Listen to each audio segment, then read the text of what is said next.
Thanks very much. So first off, just so you know, I'm actually projecting slides from my laptop, but you guys are going to have the presentation that someone else is going to be switching the slides for. So that's just because I have a couple movies, so you won't be able to play the movies on your laptop. But that also means I won't be able to see if you have questions. So please, if you have a question, stop me anytime. Raise your hand. If I don't see your hand, yell out. If you're too shy to yell out, someone else who sees the hand, yell out for them, okay? And so stop me at any time. So I'm going to basically try and give you a primer on dynamos and tell you a little bit about where all these magnetic fields that are generating these magnetospheres and that these processes in space physics, where they come from, okay? And the goal is to tell you a little bit about where the current research is in this area, but also to give you an intuitive feeling about what goes on in dynamos and what are the important processes going on, okay? So as mentioned yesterday, there are different definitions, and so we'll get to what I mean by a dynamo, but here's just an outline of what I plan to do over the next 2 sessions. So I'm going to give you an intro to planetary and stellar dynamos. Then we're going to do some dynamo theory basics, okay? We're going to get into the equations, but only so that I can give you an intuitive feeling of the processes going on. Then we'll look at specific models that are out there for dynamos. How do you generate dynamos inside planets and stars? And my hidden agenda, but not so hidden because I'm telling it to you, is basically to convince you that planetary and stellar dynamos, they're not so different. Okay, this is actually surprising because the stellar dynamo people and the planetary dynamo people rarely interact, okay? Even though we're studying the exact same processes, just in a slightly different parameter regime. So hopefully I'll get you guys to bridge this divide and no longer keep us separate, and that's the plan. Okay. So, what is a dynamo? I like to define a dynamo as essentially any process that's going to convert mechanical energy into electromagnetic energy. Now, for astrophysical dynamos, the ones we're interested in, the EM energy that's generated is going to create magnetic fields that we can see, okay? In order to have a dynamo going on inside a planet or a star, this is just a schematic of, say, the processes going on inside a planetary dynamo, okay? You have some geometry, you have complex motions, which are meant to be shown in these yellow ribbons here. Now, these types of motions like this, you're only going to see in rapid rotators in planets. For stellar dynamos, you don't see this type of thing necessarily. You need to have a fluid that's electrically conducting, okay? You need to have a magnetic field present, and if these complex motions in the fluid act on the magnetic field that's there, and they act on it fast enough to maintain the magnetic field against its own dissipation, then you have what's called a dynamo, okay? So that's what I mean by that. So we could start looking at these ingredients and ask, okay, we have all these various bodies in the solar system and beyond, so these planets, these stars. What is the electrically conducting fluid? What are these complex motions? And is it enough to have any type of motion? What sort of constraints must be present in the motions in order to have something create a dynamo? So, for the electrically conducting fluids, these actually vary between the different bodies. And it doesn't seem to matter as long as the conductivity is big enough to have dynamo generation. So for example, in the terrestrial planets, in the rocky planets like Earth, this is actually liquid iron, okay, in the deep cores of planets. If you go to the gas giants, Jupiter and Saturn, it's really hydrogen. That's what those planets are mostly made of, but at a pressure that's high enough that the hydrogen becomes metallic, okay? So then you get a good conductor there. In the ice giants, in Uranus and Neptune, you don't have enough hydrogen to get to deep enough pressures to create metallic hydrogen. If there's iron, it's very deeply embedded in the planet and it's very small central core. That's not what the magnetic fields that we see come from. And in fact, where they come from, these planets are mostly made of water and other ices, ammonia, methane. And if you put those under high enough pressure, you actually get dissociation of the molecules and you create an ionization. So that's an ionized conductivity, okay? So the conductivity source for those are different. If you go to stars, you're essentially in the plasma regime, so this is hydrogen plasma, okay? So you have very different conductors in the bodies. In terms of the complex motions, it turns out that dynamos really like very complicated motions, lots of twisting helical flows going on. Those are very good, okay? And so you'll hear those talked about a lot, generally being created by turbulent action inside the bodies under some symmetry breaking constraints. Now, a lot of people talk about rotation in dynamos. And if you hear a talk by someone who's not an expert in this, they will say that rotation is required for dynamo action. Okay, the reason a planet has a magnetic field is because of rotation. This is absolutely not true. You will hear people say that the reason Venus doesn't have a magnetic field is because it rotates so slowly. Absolutely not true. Rotation is not needed to generate dynamo action whatsoever. What rotation does do, especially in rapid rotators, the faster the rotation, and it turns out a lot of the planets are rapid rotators, all the ones we know in our solar system, is it can organize the motion. It can take something that's very small scale and effectively random, and it can organize it to make large scale motions. And large scale motions are great at generating large scale fields, which are the things we see outside of the surface. Okay? Yeah? So are you really saying that it's zero rotation, you would still get dynamo? Yes, absolutely. You could still get I know you don't need half. You could do it with zero. Now you need some sort of symmetry breaking process. And rotation is very good at breaking the symmetry, but you could do it other ways as well. Okay, other questions? So for example, there are laboratory experiments that don't rotate, right? And it's very hard to take a meter full of liquid sodium and spin it as fast as you'd like to. And so those experiments can generate magnetic fields. Okay. Other questions? Is that kind of like, they talk about in the like the ionosphere, well, penguins and sometimes what's going on there. Is that kind of, I've heard that it flows, but it's not necessarily rotation. Okay, so you can generate magnetic fields. So the question was about the ionosphere and whether or not people talk about magnetic field generation in other areas that have electrical conductivity. Tell me if I'm interpreting your question right. Yeah, and mostly like penguins. Okay, so there are interactions. As long as you have flows that have electrical conductivity, you might be able to stretch magnetic fields. Now, the difference between that type of process and what's going on inside planets is that type of process, things that happen in the ionosphere or so for example, in hot Jupiters, sometimes in the atmospheres of those guys, is you need to have a seed magnetic field that's always present. So those guys need to have the magnetic field from the inside of the body, and then yeah, you can interact with it. But if you remove that seed magnetic field, those motions probably wouldn't be strong enough to keep regenerating the magnetic field itself. So that's there's sort of two classes here. You can just talk about dynamo action as I took kinetic energy and I converted it to magnetic energy. Or you can talk about what some people call a self-sustained dynamo, where I took kinetic energy, acted on the magnetic field to reproduce new magnetic field, and that new magnetic field now means I could get rid of the seed field and it would still keep going. Okay, well, thanks. Problem sets for later. For all day tomorrow while you're not hiking, right? Just kidding. Okay, so that's the difference there. So you'll hear people talk about dynamo processes just being, oh, I had a magnetic field and a fluid stretched it, dynamo, right? And then you'll hear people talk about self-sustaining dynamos where I don't need that seed field to start this anymore. Okay, other questions? Okay, so those are the complex motions. Now, it's not enough to just have motions. The motions must be, what I'm going to say is vigorous enough, and this is a very loose way of putting it. What really must be the case is that the velocity of the motions times the length scale of the motions times the electrical conductivity must be big enough.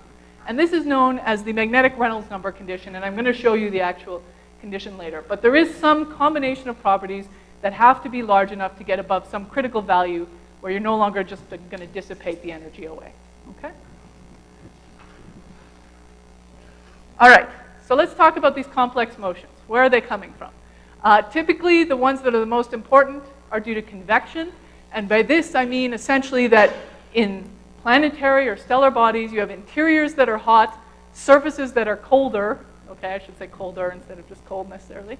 And if this temperature difference between, say, the center and the outer region is big enough, then you can drive motions through convection. Okay, and these convective motions have a lot of this twisting nature that's very good for generating dynamos.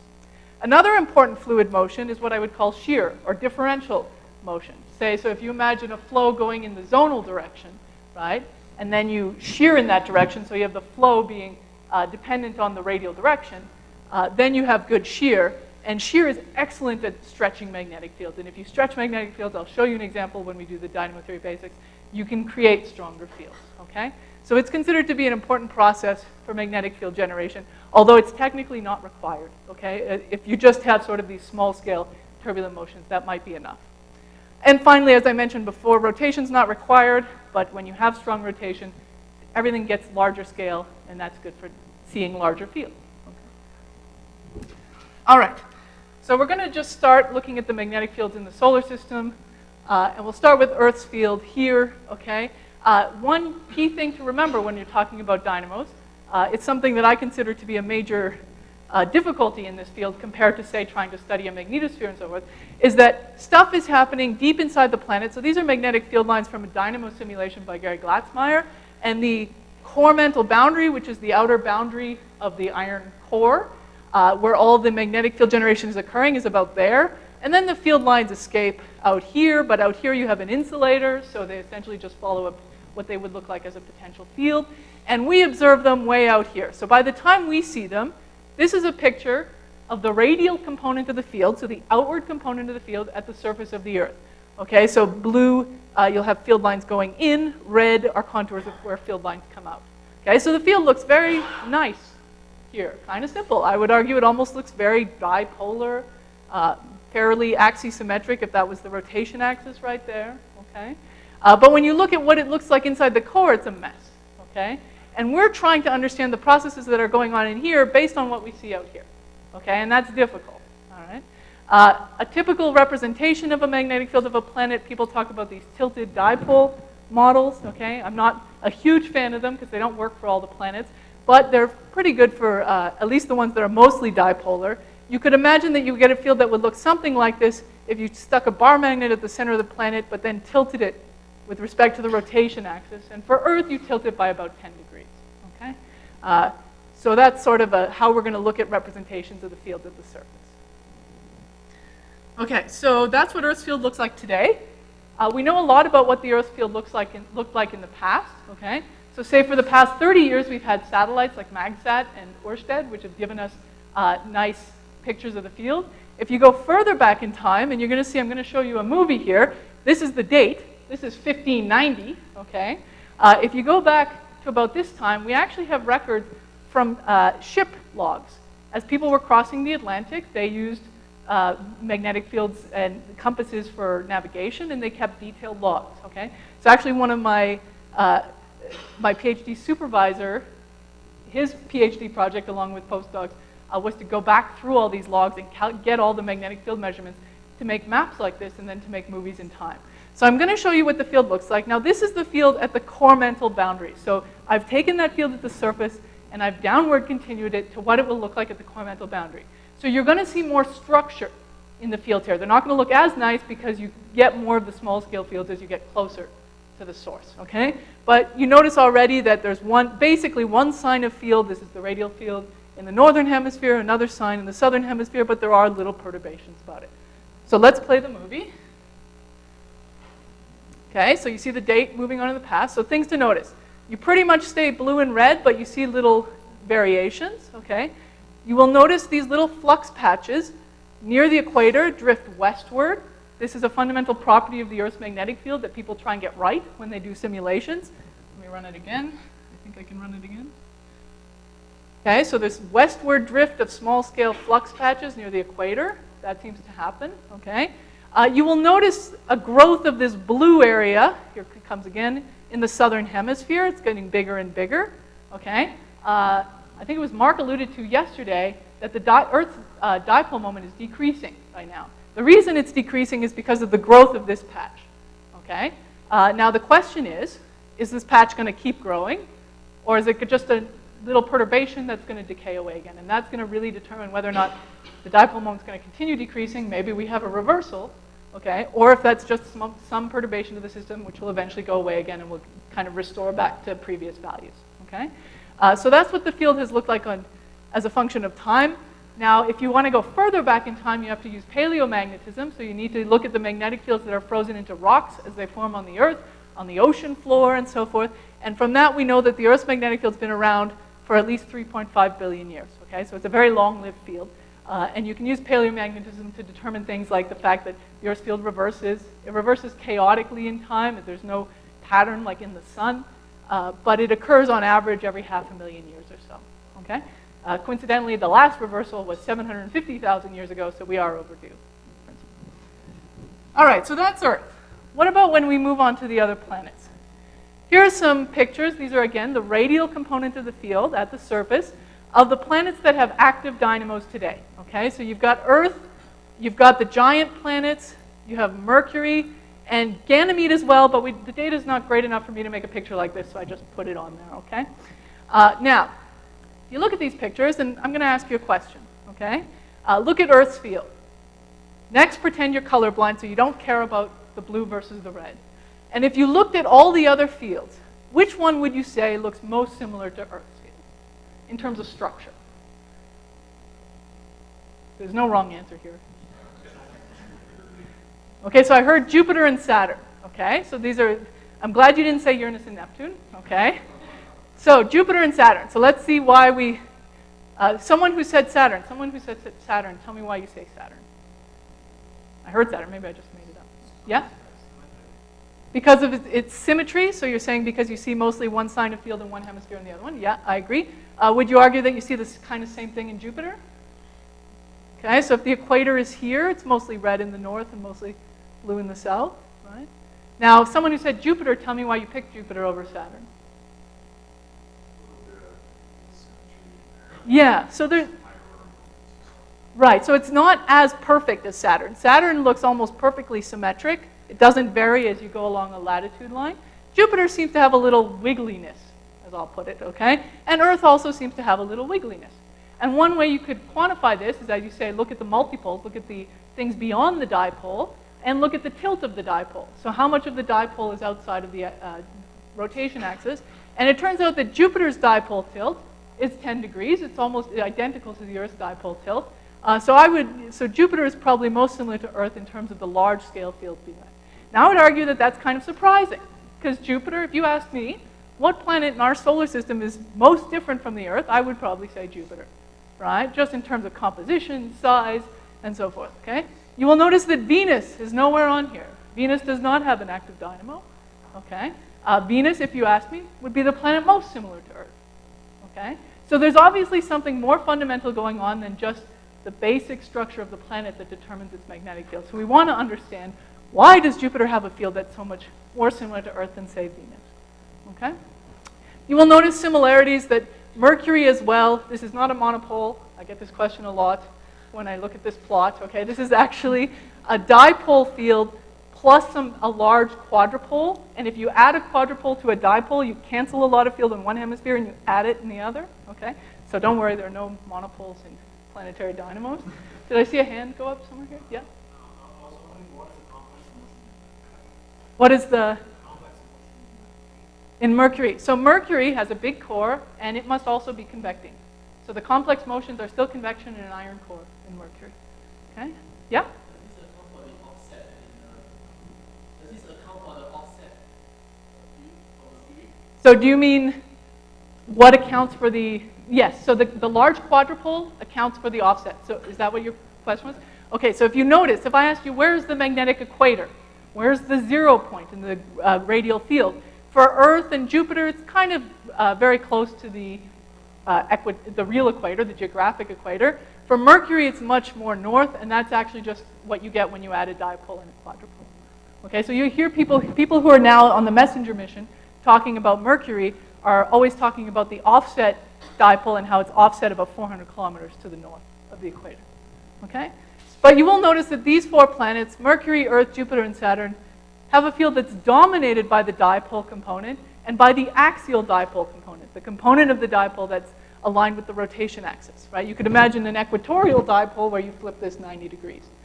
In contrast, Uranus and Neptune have very different fields. Those fields have much more strength in the higher order moments, so in the multipolar, the quadrupole, the octupole, and so forth. And so, it perhaps is not a coincidence that the two planets here that have the same internal structure have multipolar fields compared to the other ones, okay?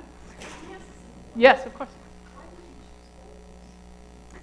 Okay, so this is a geophysics thing. So when you're trying to plot, make a 2D figure out of a 3D surface, there are a variety of ways you can do it. And what we typically do in earth science is we cut along one longitude line and flatten it out, but then we don't like the distortion that happens, so we try and think of a mapping that'll make the distortion as little as possible. And these types of ovals are considered, or what some people choose as the best option. So here, I don't have as much area in the polar regions as I do in the equator, which is also true if I'm trying to think of volume averages. But it's just a visual choice. I could have also just made a flat map, But the point here is I'm seeing the entire, so this point is this point. So I'm,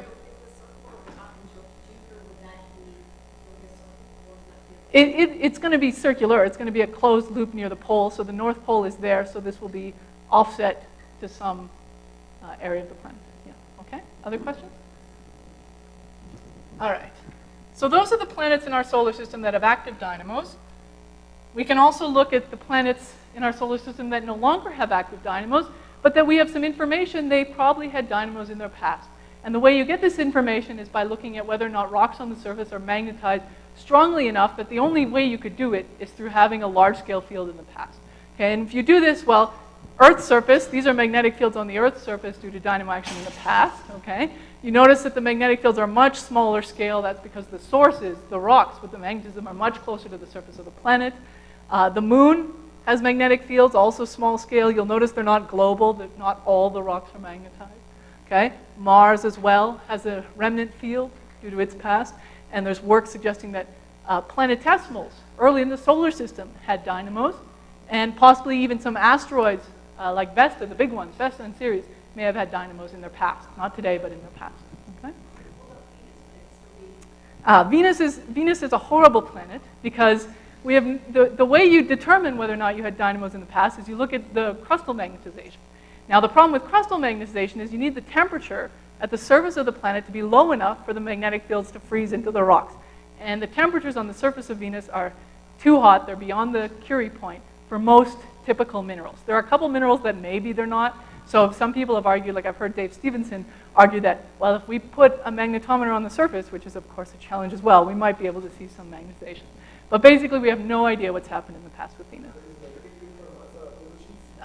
The magnetic field from Mars have been observed by the Mars Global Surveyor mission.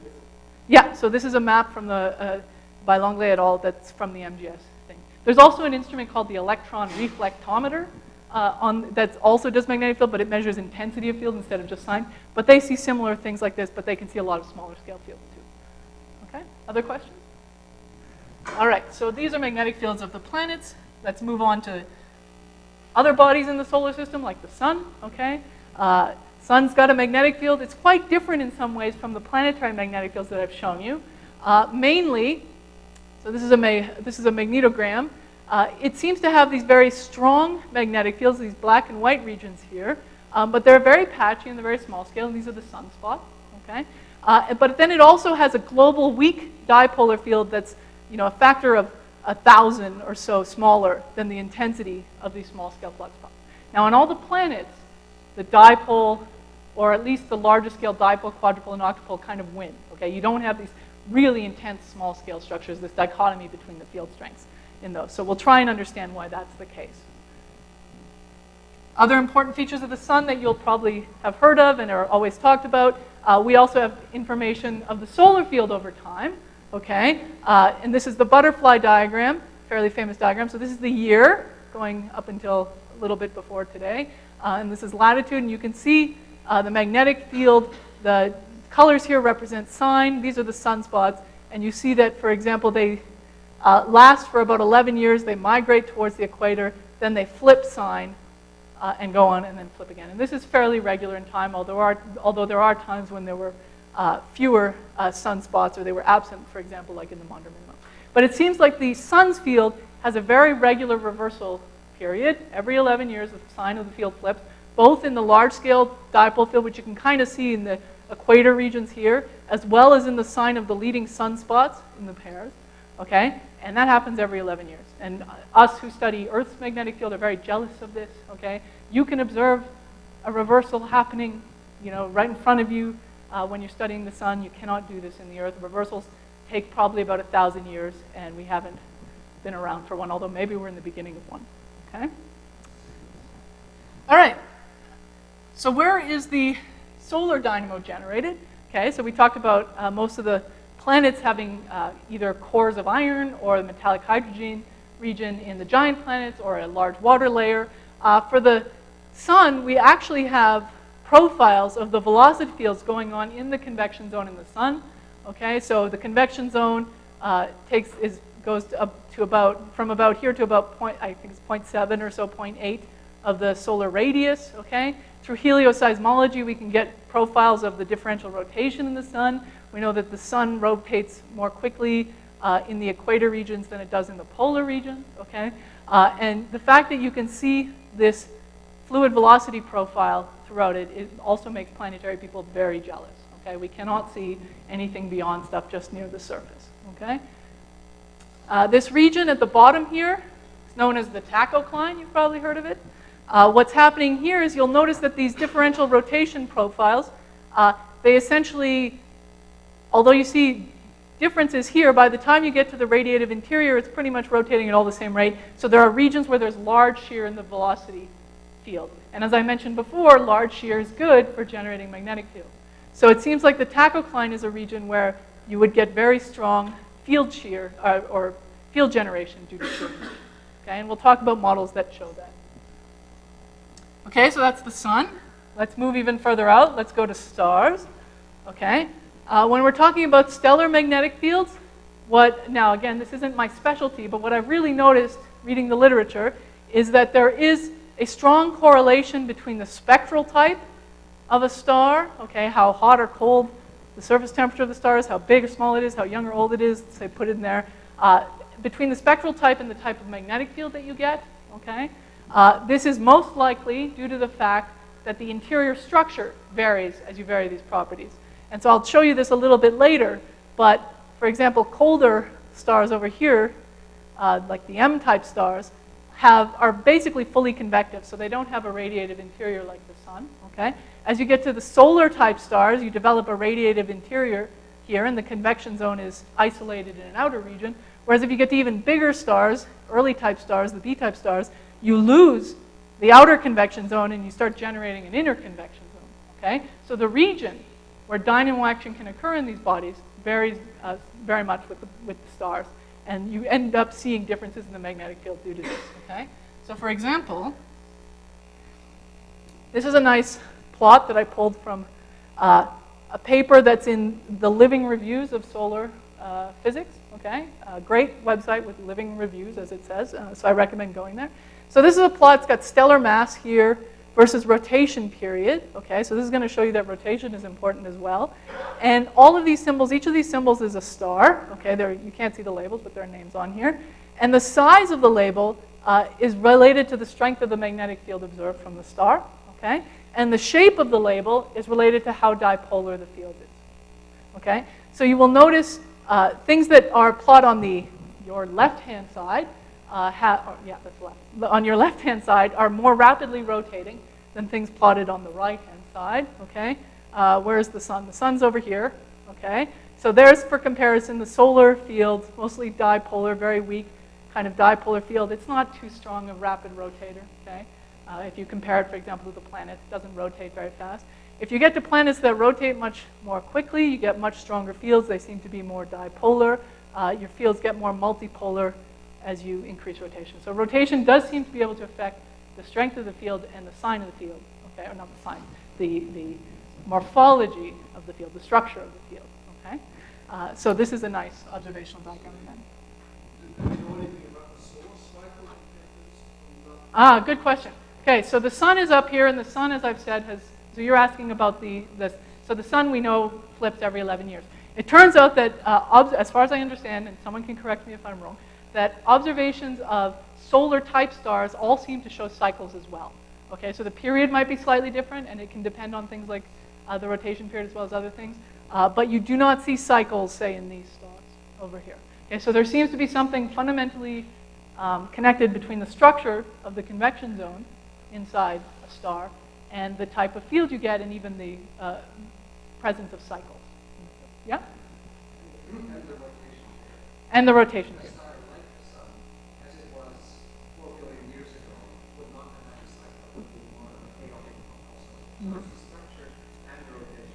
Absolutely. So rotation for this is also very important in determining the cycles. Okay? Yeah? So the faster the rotator of the star, the more oblique it is. So does obliqueness affect Okay, so the question was, the faster the rotator, the more oblate the star is going to be. This is would also be true for planets. And does that affect the shape of the magnetic field? Now, for planets, I can argue that the oblateness is so small, it's such a small effect, it's not going to affect anything. I'm guessing the same is true for stars. I don't know of any stars that are really out. Now, if your convection region is actually not a perfect sphere, and you start allowing oblateness, okay, you can actually generate different types of fluids, flows, and instabilities that can occur due to the oblateness of it. So it's possible to generate flows through new means, but it tends to be when you have bodies that are so good at convecting is such an easy source of it, you don't need to really rely on these other instabilities that can occur. But they can occur if you have more oblateness. Okay? Yep? Actually, it's not uncommon for hot stars like U-stars to be noticeably late, Okay. but they're not noticeably magnetic. Well, okay, but there might be so the B stars are the bigger ones, and that might be because actually I'll show you a slide later. When the convection zone is stuck in the center of the star, it might be hard for the magnetic fields to escape. So it might be that we just can't see the magnetic fields from these types of stars. Okay. Other questions? Okay, I have to keep an eye on the time here. What time am I supposed to go to before the break? Okay, all right. Okay, so just a couple of quick slides before we start getting into the math of how do we study magnetic fields of planets and stars, okay? So one way we do this is obviously through observations. We want to see the magnetic fields so we can interpret them, and that's done through spacecraft, telescopes, things like SOHO. This is SWARM, which I'm hoping eventually launches. It's made up of a constellation of 3 satellites that are going to kind of look like a buzzing of bees going around the Earth, and we'll get very good measurements of the Earth's magnetic field. But we do this and we send satellites to other planets, okay? We also, as I alluded to previously, we do paleomagnetism. We look at the magnetism inside rocks. And things are getting so good these days, okay, that you can take a slice of a rock. So this is done in Ben Weiss's lab at MIT. This is a sample of a Martian meteorite, ALH 84001, the one with the famous fossil, okay, in it. And he's taken a little sample of it and run it through a squid microscope to actually map the magnetic field inside the rock, okay? What's a squid microscope? Oh, gosh. A quantum blah, blah. It's essentially something that can measure magnetic fields using some sort of quantum property at very small scales. That's the important thing, okay? So, yeah, it's not made of squids. I tell that when I talk to my grade school. Thank you very much. Okay, so you can actually get maps of the fields, and this tells you really what are the grains in the rocks that are magnetized, and that can tell you things like, oh, that grain only magnetizes when the temperature gets to this thing, and then you can tell what the temperature of the rock was like and what type of magnetization you have to have. So things are getting really good on this front, and lots of exciting stuff is happening here. For paleomagnetism, if you go earlier in time, so this goes down to almost 1 million years ago, you can measure the intensity of the dipole moment, and you notice it varies. So this is dipole intensity for all intents and purposes versus time, and you can see it varies, okay? When you do this, here's the first reversal that occurred about 750,000 years ago here, okay? And another thing you can do if you're so inclined is build your own dynamo, okay? You can think, okay, I know I need an electrical conducting fluid. I know I need to have relatively large length scales and velocity scales. I'm going to go build my sphere and run a dynamo, okay? This is very hard. It's only done in a few places in the world.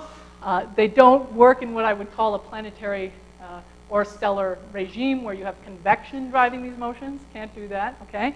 But people like this, so these are people for scale here. This is in Dan Lathrop's lab in Maryland, okay? And this is the Maryland Dynamo experiment. So that's a meter diameter sphere here that they're going to spin really quickly and try and get an MRI instability going. So something due to shearing instabilities in like what might be present in accretion disks, okay?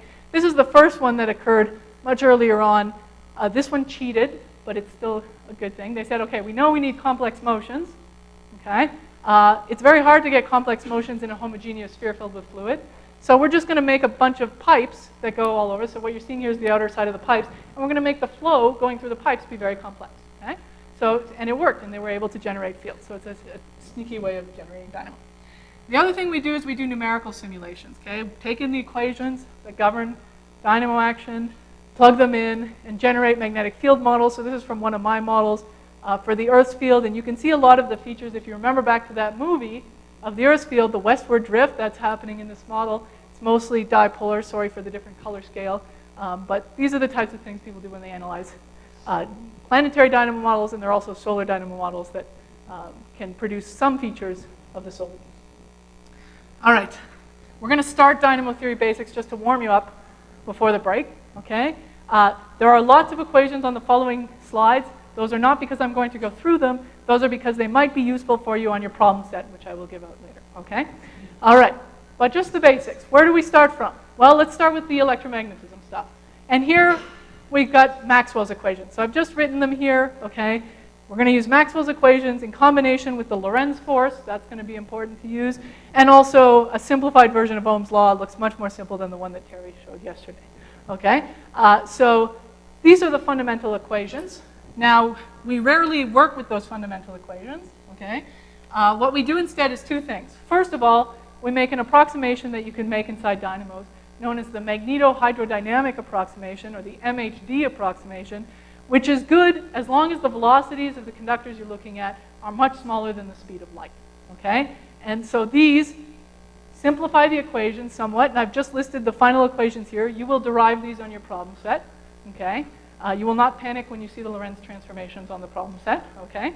But essentially, you see simplifications in some of the equations from before. For example, in the Lorentz force here, the electric force is gone, okay? In the Ampere-Maxwell law goes back to just the Ampere law, okay? Things like that. But we don't actually ever work with those, or all of those. What we normally do is we derive a new equation from those equations that just governs how the magnetic field generates, okay? So you can derive this new equation. It's known as the magnetic induction equation. Okay, I will use MIE for it for the next few slides, okay? And I've just put the steps on how you derive it here. I will leave it for you to go through it. But just one note here, okay? When you're doing dynamo theory and you're working on these things, if you get stuck, just take a curl, okay? This is a fundamental thing that happens in all stuff. You're doing something, you're like, I don't know what to do. Okay, take a curl. All right, so you take a curl, you get another equation. You get stuck again, okay, I'm going to take a curl there. So just, I once for a derivation took 4 curls in a row of the same equation, okay? And that somehow allowed something to suddenly pop up, okay? So this is something we do a lot. But basically, if you just take Ohm's law, you take Ampere's law, you plug one into the other after doing curls, you use Faraday's law.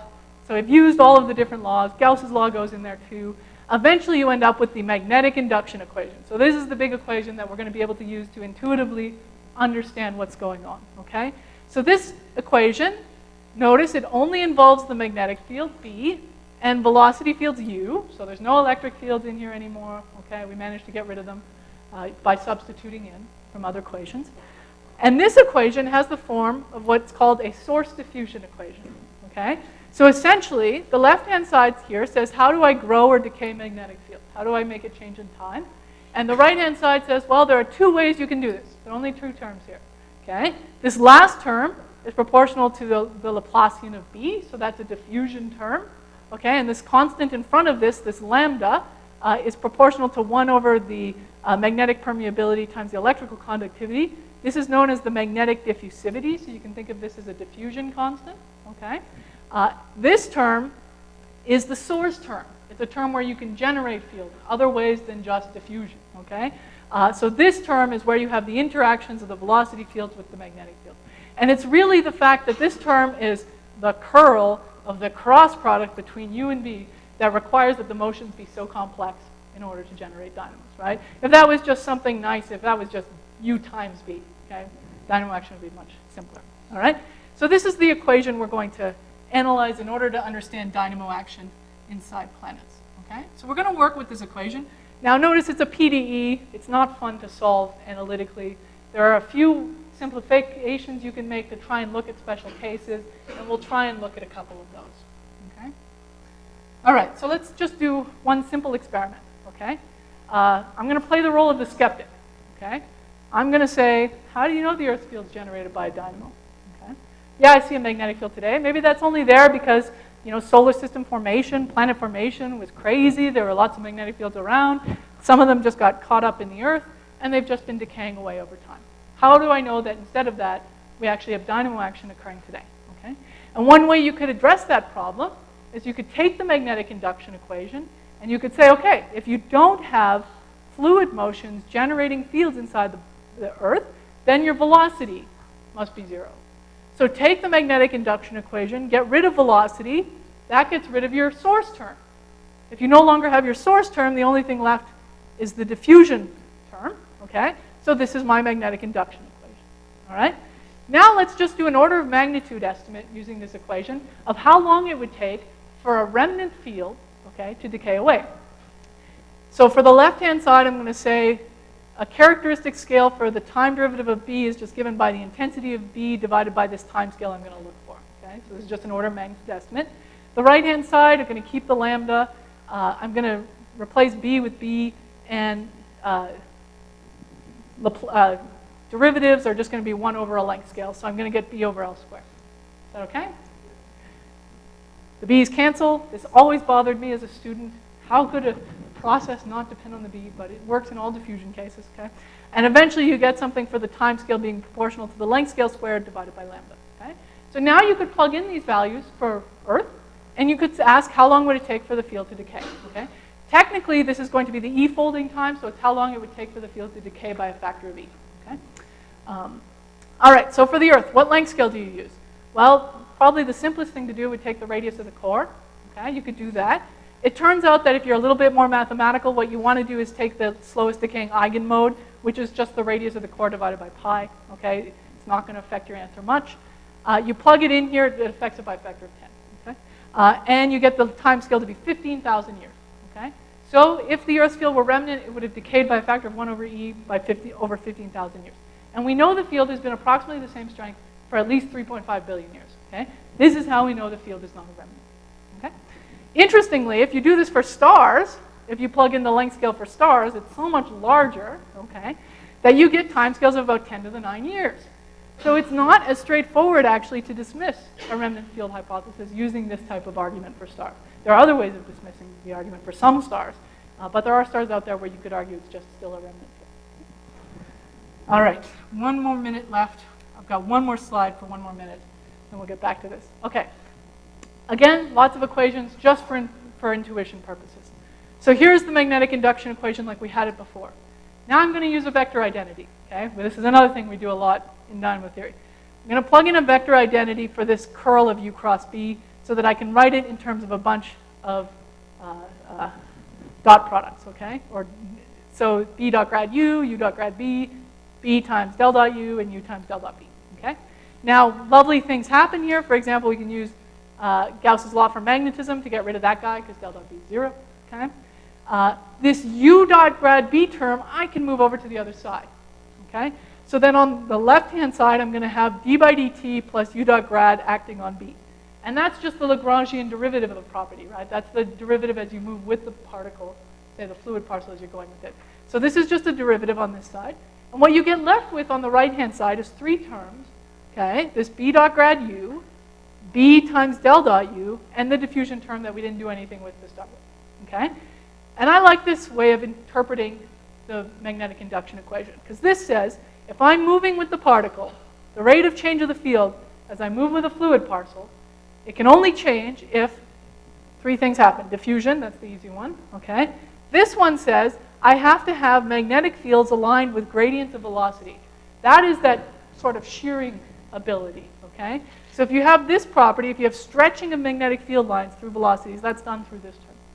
This term says, if your fluid velocity is locally dilatating or compressing, then that's another way you could change the intensity of the field or the structure of the field is by actually expanding or contracting the fluid parcels, okay? So I like this as a way of interpreting how am I going to generate magnetic field.